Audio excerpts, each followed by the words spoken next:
सच जरूरी है। नमस्कार, MNS न्यूज लाइव में आप सभी का स्वागत है। मैं हूं आपके साथ अर्शी अंसारी। आइए देखते हैं देश और दुनिया की तमाम खबर। दिल्ली से बिहार तक लालू प्रसाद यादव के 15 ठिकानों पर ईडी ने मारा छापा। भाजपा प्रचार समिति की अध्यक्षता करेंगे सीएम मुंबई। राज्यसभा के सभापति अंपायर होने चाहिए, चेयर लीडर नहीं, जयराम रमेश। आइए देखते हैं खबरें विस्तार से। दिल्ली से बिहार तक लालू प्रसाद यादव के 15 ठिकानों पर ईडी ने मारा छापा। जी हां, राष्ट्रीय जनता दल राजद प्रमुख लालू प्रसाद यादव की मुश्किलें एक बार फिर बढ़ती जा रही है। प्रवर्तन निदेशालय ईडी लालू प्रसाद और उनसे जुड़े बिहार व दिल्ली स्थित 15 ठिकानों पर छापेमारी की है। जी हां, इसी क्रम में पूर्व राजद विधायक सैयद अबू दोजाना के आवास पर छापेमारी की कार्रवाई हो रही है। आधिकारिक सूत्रों ने शुक्रवार को बताया कि जमीन के बदले नौकरी मामले में ईडी ने ये कार्रवाई की है। जी हां, केंद्रीय जांच एजेंसी ने मनी लॉन्ड्रिंग के मामले में एक साथ 15 ठिकानों पर छापेमारी की है। ईडी की छापेमारी दिल्ली में लालू प्रसाद की बेटियों के आवास, गुरुग्राम में एक प्राइवेट बिल्डर के दफ्तर समेत बिहार में अलग अलग शहरों में चल रही है। जी हाँ, राजद नेता अबू दोजाना के फुलवारी शरीफ स्थित आवास पर छापेमारी चल रही है। अबू दोजाना राजद सुप्रीमो लालू प्रसाद यादव के काफी करीबी माने जाते हैं। जी हाँ, वे लालू प्रसाद के पटना के सगुना मोड़ स्थित बन रहे बिहार के सबसे बड़े मॉल का काम देख रहे हैं।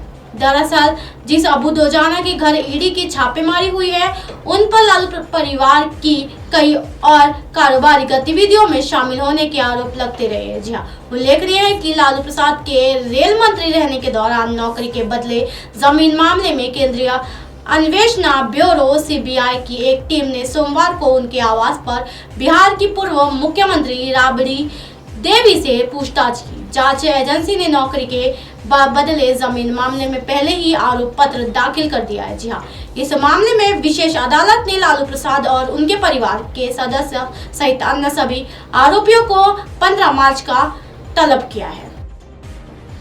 भाजपा प्रचार समिति की अध्यक्षता करेंगे सीएम मुंबई।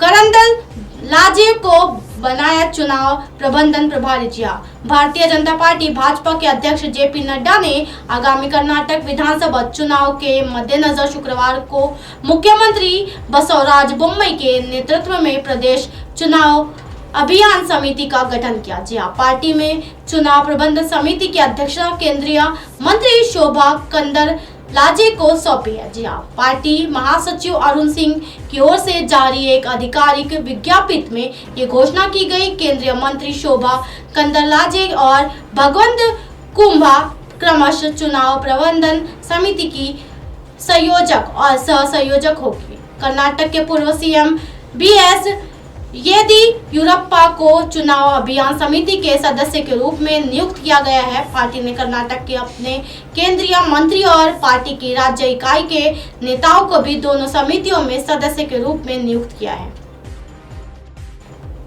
राज्यसभा के सभापति अंपायर होने चाहिए, चेयर लीडर नहीं, जयराम रमेश। जी हाँ, कांग्रेस महासचिव जयराम रमेश ने कहा कि उपराष्ट्रपति जगदीप धनखड़ को किसी पार्टी का पक्ष नहीं रखना चाहिए, वो अब एक संवैधानिक पद पर है। जी हाँ, असल में धनखड़ ने गुरुवार को एक कार्यालय में बिना राहुल गांधी का नाम लिए कहा था कि विदेशी धरती से ये कहना गलत है। भारतीय संसद में विपक्ष का माइक बंद कर दिया जाता है। कांग्रेस महासचिव जयराम रमेश ने कहा कि उपराष्ट्रपति जगदीप धनखड़ को किसी पार्टी का पक्ष नहीं रखना चाहिए, वो अब एक संवैधानिक पद पर है। जी हाँ, असल में धनखड़ ने गुरुवार को एक कार्यक्रम में बिना राहुल का नाम लिए कहा था कि विदेशी धरती से ये कहना गलत है कि भारतीय संसद में विपक्ष का माइक बंद कर दिया जाता है। ये कहना देश और संवैधानिक का अपमान करना है और मिथ्या प्रचार करना है। जी हाँ, इस मुद्दे पर जयराम रमेश ने शुक्रवार को ट्वीट कर कहा कि भारत उपराष्ट्रपति ने राहुल गांधी द्वारा यूनाइटेड किंगडम में दिए गए भाषण पर कुछ टिप्पणी, कुछ पद ऐसे होते हैं जिन पर आसीन होने पर हमें अपने पूर्वाग्रह पार्टी विशेष के प्रति निष्ठाओं को त्यागना होता है। जी हाँ, भारत के उपराष्ट्रपति का पद भी ऐसा ही पद है जिसे हमारा संविधान राज्यसभा के सभापति होने की अतिरिक्त जिम्मेदारी भी प्रदान करता है। ऐसे में उपराष्ट्रपति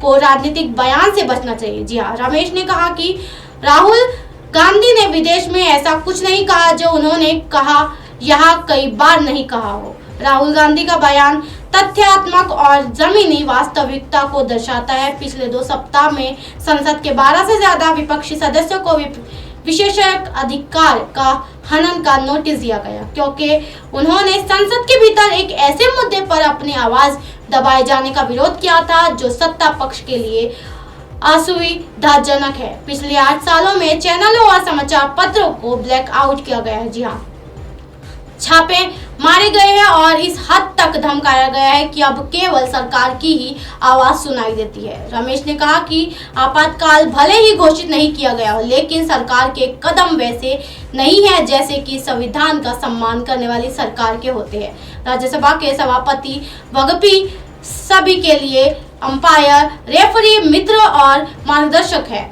वो किसी सत्ता पक्ष के लिए चीयरलीडर नहीं कर हो सकते। उल्लेखनीय है कि धनखड़ गुरुवार को एक कार्यक्रम के दौरान बिना राहुल गांधी का नाम लिए कहा था कि विदेशी धरती से ये कहना मिथ्या प्रचार और देश का अपमान है कि भारतीय संसद में विपक्ष का माइक बंद कर दिया जाता है। धनखड़ के इस बयान पर कांग्रेस ने आपत्ति जताई है।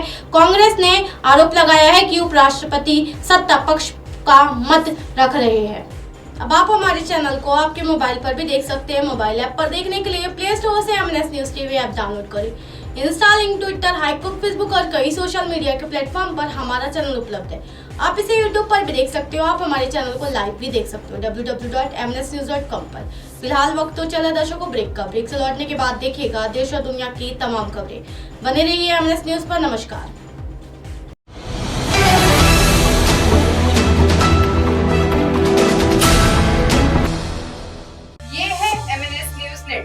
और आप देख रहे हैं एमएनएस न्यूज।